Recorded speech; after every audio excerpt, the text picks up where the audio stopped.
this is a fantastic panel of experts where some of them I discuss energy policy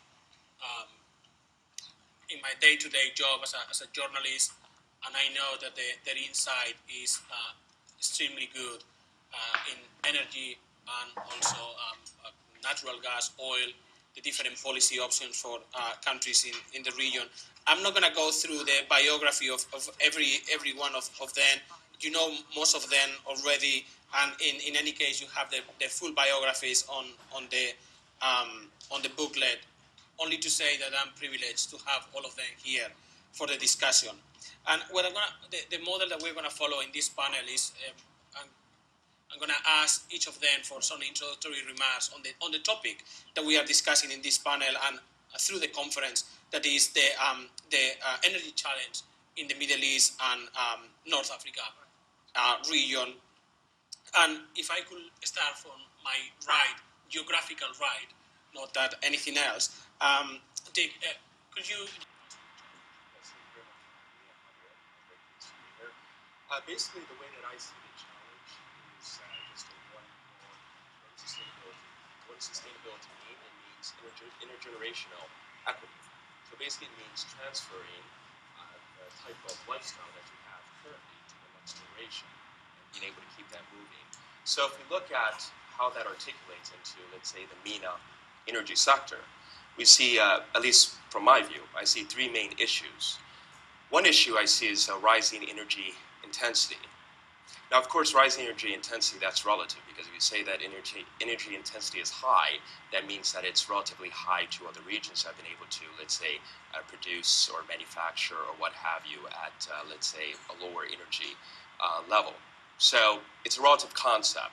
So if you look at the MENA region, and of course, not all countries in the MENA region have experienced increasing energy intensity, but if we look mostly at the energy-rich MENA countries, it has been increasing exponentially, in particular in the GCC.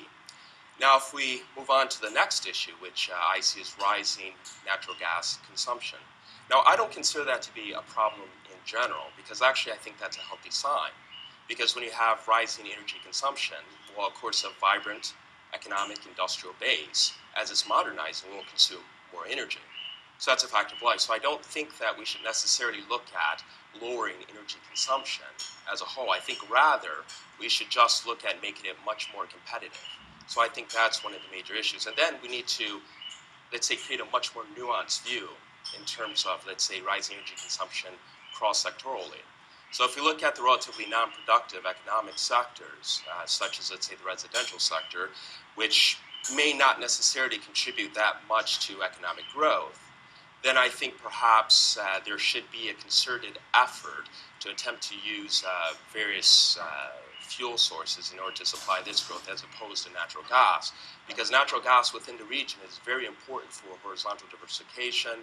If we look at the petrochemical industry, if we look at also the industrial sector and what have you. So I think that there should be a focus on supplying these sectors with natural gas, and then perhaps having a very concerted, focused effort to bring down consumption within the residential sector, and also supplying it with other energy sources where possible and also where it's economic.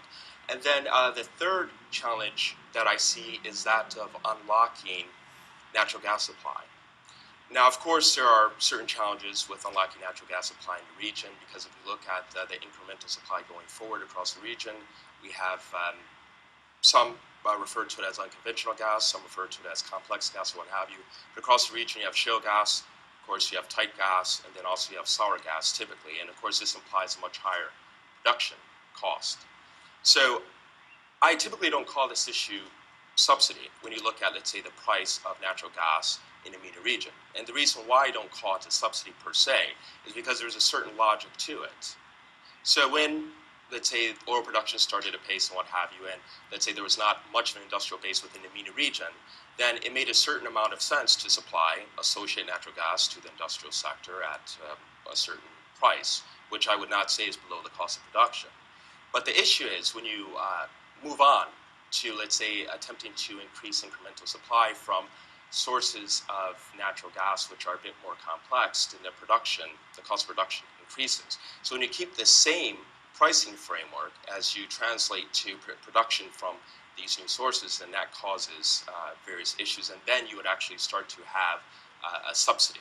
So I think that this is very important to understand. So two main issues are related to that, is attempting to encourage, to attract international oil companies to supply their technology, to supply their expertise, their managerial competence to basically producing from these very complex fields, and also joint training programs and so on and so forth, the list goes on.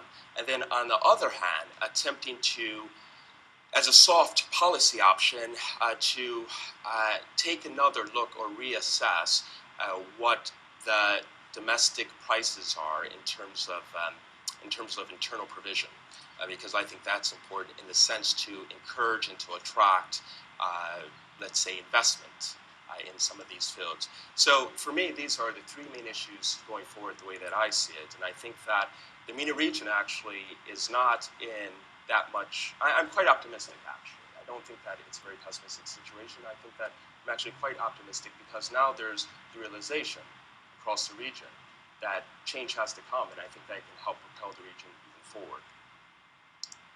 And linked to that intensity of demand, how the panel will propose to address that? Because in part, as Ali was also mentioning, is part of the countries are energy rich, and it's part of the equation, the social contract in the region, that you get cheap energy. How countries are going to be able to move to reduce that intensity of energy and address the subsidies, keep social stability, keep political stability, and also the... Yes, well, relating to your question, I think that actually we should take a nuanced view in terms of the energy mix. I think we should look at, for instance, as the energy mix for various sectors. So I would say that because natural gas is the backbone of industrialization in the MENA region, that really the industrial sector, the energy-intensive industries, manufacturing, so on and so forth, I think should actually have preference. They should be privileged in the sense of provision of natural gas, because these are the very sectors that add much more to economic growth, diversification, economic modernization, and so on. But I think that if we look at, for instance, the residential sector, then I think that there is clear scope for growth in utilization of, on one hand, let's say, certain alternative energy, but I think that we need to really be aware of what does this mean when we say alternative energy, because we just can't, as there's a colloquial saying, rob Peter to pay Paul. That means that we just can't switch around, let's say, an unsustainable energy pricing system or what have you, or energy support model.